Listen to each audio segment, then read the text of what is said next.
আসসালামু আলাইকুম। আমি এমডি আয়ান খান। আজকে অনেক দিন পরে রোড টু সারদার পেজে আবার আপনাদের জন্য চলে এসেছি। গতকালকেই ইন্সপেক্টর এর রেজাল্ট দিয়েছে। অনেকেই টিকেছেন, আবার অনেকেই অনেক পরিশ্রম চেষ্টার পরে আশাহত হয়েছেন। আসলে এই দিনটা মানে সবার জীবনেই আসলে আসে, হতাশা বা ব্যর্থতা এই জিনিসটা সবার জীবনে আসে। আমার লাইফেও দুইবার এসেছিল। সেখান থেকে আমি নিজেকে আসলে উত্তরণ করে নিজের চেষ্টায় তৃতীয়বারের সফলতা পেয়েছিলাম। তো একটা কথা এর মাধ্যমে আসলে আমার নিজের অভিজ্ঞতা থেকে বলতে চাই, যদি আপনি লেগে থাকেন, আপনি যদি সততার সাথে নিজের পরিশ্রম, নিজের সর্বোচ্চ দিয়ে লেগে থাকেন, আপনি অবশ্যই সফল হবেন। হয়তো আজকের ব্যর্থতা, কিন্তু কালকে আপনি ব্যর্থ হবেন না। তবে আপনার ধৈর্য, ইচ্ছাশক্তি, চেষ্টা, পরিশ্রম সব নিয়ে আপনাকে লেগে থাকতে হবে। তো আজকে আসলে ভিডিওটা করার মূল উদ্দেশ্য আসলে হয়তো আমরা সময় পাবো এক মাসের মধ্যে হয়তো আমাদের সারদা চলে যেতে হবে 42 যারা রিকমেন্ডেড হয়েছেন। তো আমার এই ভিডিওটা করার মূল উদ্দেশ্য যারা 43-এ প্রার্থী হবেন এবং সামনে আগস্টের আগে আমি আশা করতেছি আমার যতটুকু সোর্স, আগস্টের আগে সার্জেন্টের সার্কুলারটা হবে এবং ডিসেম্বরের মধ্যে সাব ইন্সপেক্টর সার্কুলারটা হবে। ডিসেম্বর বা সর্বোচ্চ জানুয়ারিতে যেতে পারে। তো এবছর 2টা সার্কুলার হবে, এটা আমি আশাবাদী। তো আমি আজকে ভিডিওটা করার মূল উদ্দেশ্য হয়েছে যে আসলে আমার কাছে এমন কিছু রিসোর্স আছে যেগুলো আসলে কারো কাছেই পাবেন না। হ্যাঁ, এবং এই রিসোর্সগুলো আসলে আমি আপনাদেরকে দিতে চাই। তবে আমার দেওয়ার, আমি আমার পোস্টে আগেও বলেছি যে আমার মূল উদ্দেশ্য হলো এই পেজটাকে বড় একটা, বাংলাদেশের সবচেয়ে বড় একটা পেজ করা, যে পেজের মাধ্যমে সকল সাব ইন্সপেক্টর প্রার্থীরা বিনা স্বার্থে বিনামূল্যে উপকৃত হবেন এবং তারা প্রপার গাইডলাইনটা পাবেন। ঠিক আছে, এই জন্য আসলে আমি এই পেজটা করা। কারণ আমি অনেক জায়গায় অনেক পেজগুলোতে দেখেছি যে তারা যতটা অর্থ নেয় সে অনুযায়ী তারা সার্ভিস দেয় না। এক ধরনের ধোঁকা বা এক ধরনের প্রতারণার মাধ্যমে তারা অর্থ হাতিয়ে নিচ্ছে। সেই কারণে আসলে আমি পেজটা খোলা, নিজের মাধ্যমে আমি যতটুকু পারি নিজের প্রচেষ্টা অনুযায়ী কাজ করা, এগুলার জন্য আমি কাজ করেছি।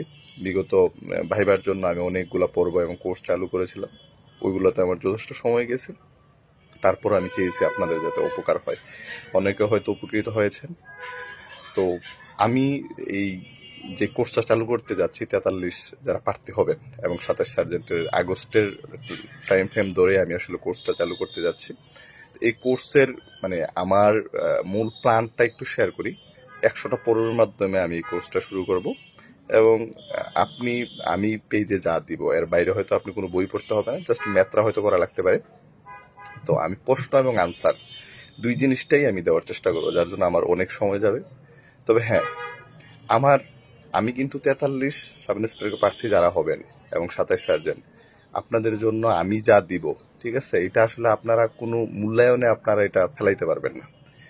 আমার একটাই এখানে চাওয়া, আপনারা প্রত্যেকটা পোস্টে কমেন্ট করবেন এবং শেয়ার দিবেন এবং রিয়েক্ট দিবেন। ঠিক আছে, আপনাদের প্রত্যেকটা রিয়েক্ট শেয়ার আমাকে অনেক বেশি অনুপ্রাণিত করে। আমি যখন কোনো পোস্টে বা কোনো ইয়াতে শেয়ার দেখি না, রিয়েক্ট দেখি না, তখন আমি আসলে পরবর্তী কাজ করার জন্য অতটা আগ্রহ পাই না। তো আপনারা যারা আমার এই কোর্সটার সাথে সবসময় থাকবেন, আপনারা এতটুকু আমি নিশ্চয়তা দিতে পারি, আমি আমার সততার সাথে কাজ করব, আমার সততার সাথে আপনাদের সার্ভিস দেওয়ার চেষ্টা করব বিনামূল্যে। আপনারা আমার থেকে যা পাবেন কোনো পেইড কোর্স থেকে 100% থেকে 10%ও পাবেন না, 100% থেকে 10%ও পাবেন না, এটা আমি নিশ্চয়তা দিয়ে বলতে পারি। সুতরাং আসেন এখন আমি আমার যেই সিক্রেট রিসোর্সগুলো আছে জাস্ট আপনাদের একটু দেখাই। আপনারা তাহলে বুঝতে পারবেন যে আমি আসলে কি জিনিস আমার কাছে আছে। ঠিক আছে, অন্যান্যদের থেকে আমি কেন আলাদা। প্রথমত আমি দেখাই আপনাদের যে আমাদের তো দেখা গেছে যে রচনা, বাংলাতে রচনা থেকে 15 মার্ক, ইংরেজিতে রচনা থেকে 15 মার্ক। এই যে দেখেন আমার টেবিলটা একটু দেখেন, আমার টেবিলটা একটু দেখাই আপনাদের। ঠিক আছে, আমি যেহেতু বিসিএস প্রার্থী ছিলাম, এজন্য আমি খুব গুছানো পড়াশোনা করতাম। এই যে দেখেন, এটা হচ্ছে আমার রচনার লিস্ট, বিগত 1 বছরের যতগুলো গুরুত্বপূর্ণ রচনার লিস্ট আছে এটা। এখানে এমন কোনো রচনা নাই যে রচনা আসবে না। ঠিক আছে, মোট 20টা রচনা আমি লিস্ট করছি। এই 20টা রচনা থেকে আপনার কমন পড়বেই এরকম। এবং এগুলার যেই ইয়াগুলা আপনারা যদি দেখেন, এগুলার জন্য আমি যে নোটটা করেছি, জাস্ট আপনাদের কয়েকটা দেখাই, জাস্ট আপনাদের কয়েকটা আমি রচনা দেখাই। প্রথমত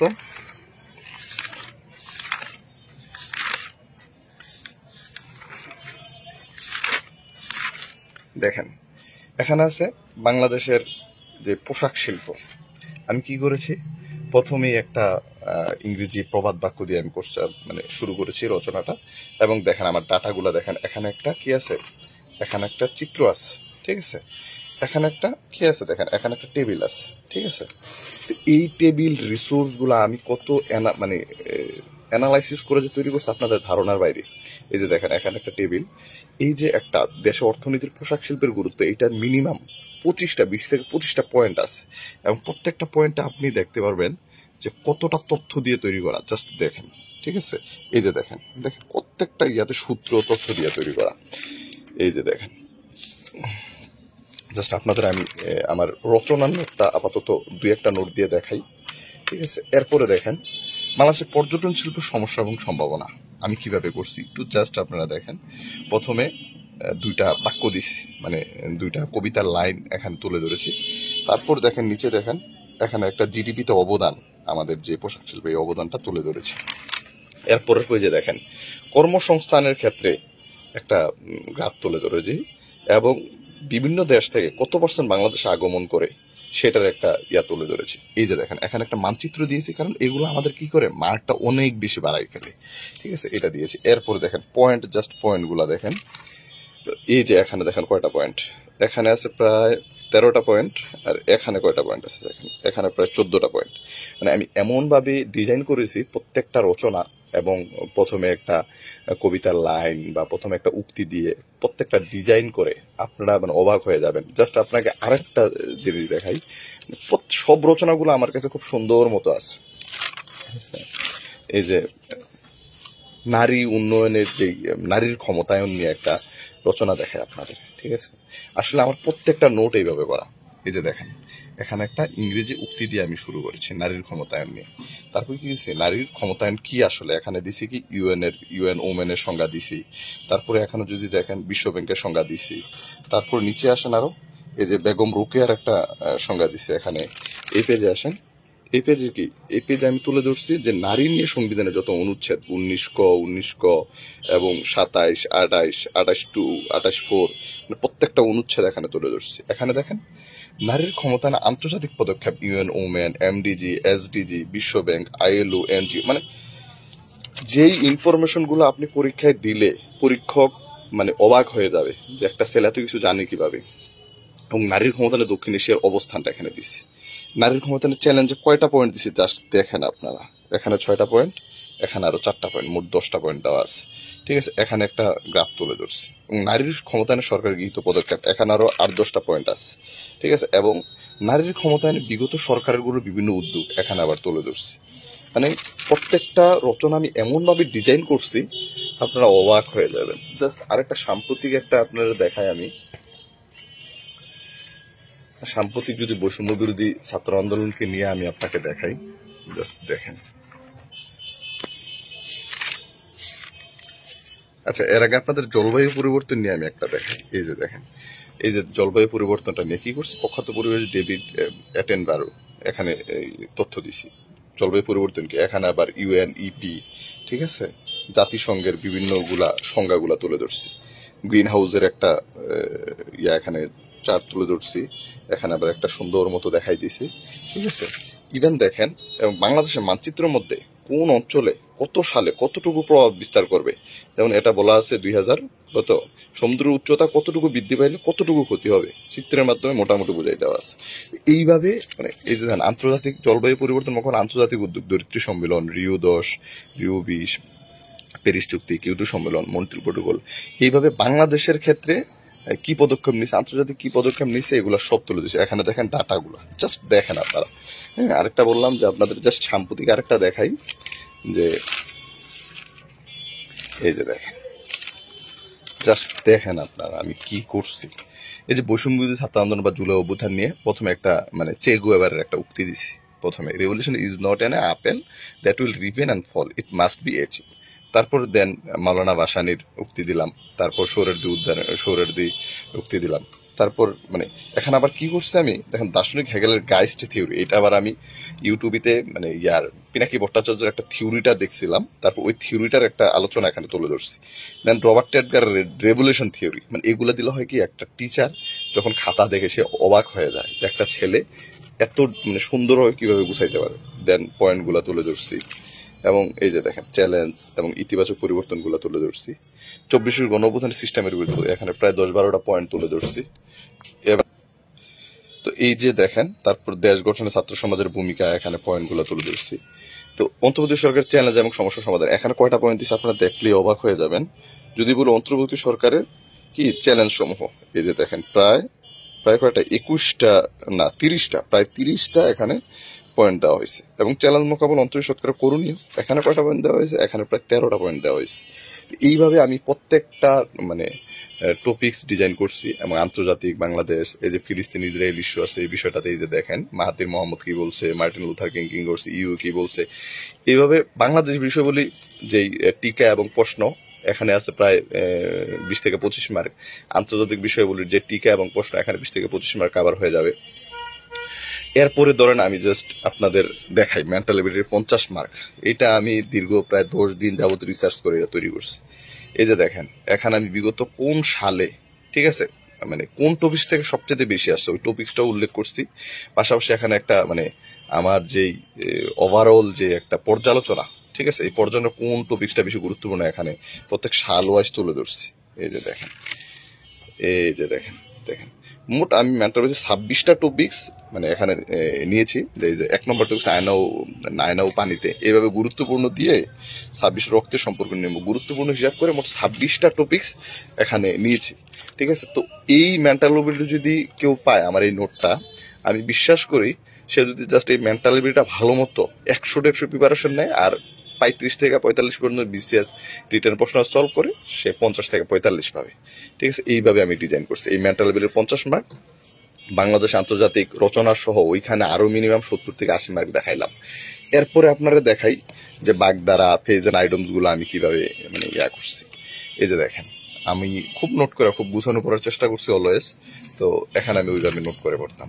এই যে বাগধারার ক্ষেত্রে আমি কি করছি দেখেন, বিগত এসআই এর সবগুলো, বিগত বিসিএস এর পিলি রিটার্নের সবগুলো তুলে নিছে, বিগত পরীক্ষায় বিভিন্ন পরীক্ষায় আসা গুরুত্বপূর্ণ সবগুলো, এবং নবম দশম শ্রেণীর বই থেকে গুরুত্বপূর্ণ গুলো বাগধারা তুলে, মানে আমার কথা হলো বাগধারায় যাতে আমার 1 মার্কও মিস না যায়, এই কারণে আমি গুরুত্বপূর্ণ যা আছে সব এখানে তুলে ধরছি, ঠিক আছে। মানে আমার নোটগুলো আমি চেষ্টা করছি যাতে এখানে কোনো শর্ট না থাকে। এক কথায় প্রকাশ ধরেন বিগত বিসিএস, বিগত চাকরি প্রক্রিয়া আসা গুরুত্বপূর্ণ এক কথায় প্রকাশ, এখানে সব তুলে ধরা, এবং সাথে 9-10 যে বই থেকে এবং বিভিন্ন বড় বড় বই থেকে যেগুলা গুরুত্বপূর্ণ বিগত সাব ইন্সপেক্টরের প্রশ্ন এক কথায় প্রকাশ, এমন কিছু গুরুত্বপূর্ণ নাই যে, কারণ এগুলোতে আমি চাইছি যাতে আমি এখানে ফুল মার্কস তুলতে পারি। বিগত বিশেষ পিলি লিখিত আসা গুরুত্বপূর্ণ বাগধারা, এইভাবে আমি মানে প্রত্যেকটা করার চেষ্টা করছি। দেখেন নবম দশম শ্রেণীর বই থেকে আসা এক কথায় প্রকাশ, এও সবগুলা না, আমি অযথা তুলি নেই, যেগুলো আসবে। এবং ফেজ এন্ড আইটেমসটা আবার একটু দেখেন। ফেজ এন্ড আইটেমের ক্ষেত্রে আমি জানি, কারণ এখানে অনেক ক্ষেত্রে সমস্যায় পরে হয় কমন পড়ে না, বাক্য রচনাটা করতে পারে না। এই জন্য ফেজ এন্ড আইটেমস আমার কথা হলো এগুলাতে কারেন্ট মার্কস থেকে যেন আমার 1 মার্কও মিস না যায়। এই জন্য আমি কি করছি দেখেন, খালি সাব ইন্সপেক্টরের পিবিএসটা এখানে নিয়ে আসছি, তারপর বিসিএস পিলি এবং রিটেনারটাও নিয়ে আসছি। রিটেনারটা কিন্তু পাওয়া যায় না, বিগত চাকরি পরীক্ষায় আসা বিভিন্ন গুরুত্বপূর্ণ গুলো নিয়ে আসছে, কারণ সাব ইন্সপেক্টরের গুরুত্বপূর্ণ গুলাই আসে। এই যে দেখেন, ঠিক আছে। এইভাবে আমি আসলে আমার প্রত্যেকটা নোট তৈরি করছি। হ্যাঁ, ঠিক আছে। এখানে আমি প্রায় 200-300 মতো বাগধারা রাখছি। এই যে দেখেন ট্রান্সলেশন, আমার কথা হলো ট্রান্সলেশন যাতে মিস না যায়, এখানেও আমি একটা নোট করছি। এবং সময়গুলো অনেক ক্ষেত্রে আমাদের মাথায় থাকে না, এই সময়ের ক্ষেত্রে কি করছি আমি একটা প্যাটার্ন তৈরি করছি কিভাবে এই জিনিসটা আমি মানে মাথায় রাখতে পারি। এইভাবে আসলে আমার প্রত্যেকটা নোট তৈরি করা, ফিল ইন দ্য গ্যাপস এখানে নোট করা। এরপর আপনাদের আরেকটা নোট দেখাই। এই যে আমাদের কি আসে ইংরেজির ক্ষেত্রে আসে না, আপনার ধরেন ইংরেজির ক্ষেত্রে অ্যাপ্লিকেশন বা লেখেন, লেটার লিখেন। এই লেটারের জন্য আমি মানে একটা ফরম্যাট তৈরি করছি বিসিএস এর। মানে এই লেটারটাকে যদি পড়ার পর হুবহু এটা লিখে দিয়ে আসবে, মাঝখানে জাস্ট কয়েকটা তথ্য সে ইনফরমেশন করবে, মানে এটা কমন একটা মানে লিখা। এটা আমি আনছি বিসিএস এর মানে লতিফ স্যার একজন টিচার ছিলেন, খুব হাই মানের, ওনার থেকে নিছি। তো এখানে জাস্ট উনি এই স্ট্রাকচারটা তৈরি করে দিয়েছেন যে আপনার লেটার কিভাবে লিখবেন, যে আপনারা জাস্ট একটা লেটার মুখস্থ করে যে কোনো লেটার আসলে লিখতে পারবেন। এই লেটারটা আমি এইভাবে তৈরি করছিলাম। তারপর দেখেন এই যে আরো কিছু আমি এই রচনা করাপশন নিয়ে এই যে বাংলা রচনা যেগুলো তৈরি করছি ওইগুলারে আমি ইংরেজিতে ট্রান্সলেট করছি। কারণ আমার কথা হলো বাংলার জন্য আমি এক রচনা পড়বো, ইংরেজির জন্য আবার আরেক বই থেকে আরেক রকম পয়েন্ট নিয়ে রচনা করবো, এইটাতে আমি বিশ্বাসী ছিলাম না। সেজন্য আমি বাংলা যে রচনা পড়ছি ওইটাকে আমি ইংরেজিতে কনভার্ট করছি, যার কারণে আমার বাংলাতে যা লেখা ইংরেজিতেও তা লেখা, জাস্ট ইংরেজিতে কনভার্ট করা।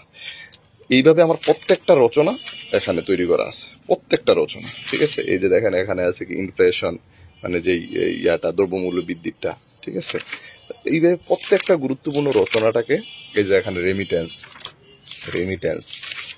তারপর যদি আমি দেখাই এখানে গার্মেন্টস, এই যে গার্মেন্টস, তারপর আপনাকে যদি আরো দেখাই এই যে এখানে বাংলাদেশ ট্যুরিজম ইন্ডাস্ট্রিরা, যেটা একটু আগে আপনাদের বাংলাতে দেখাইলাম।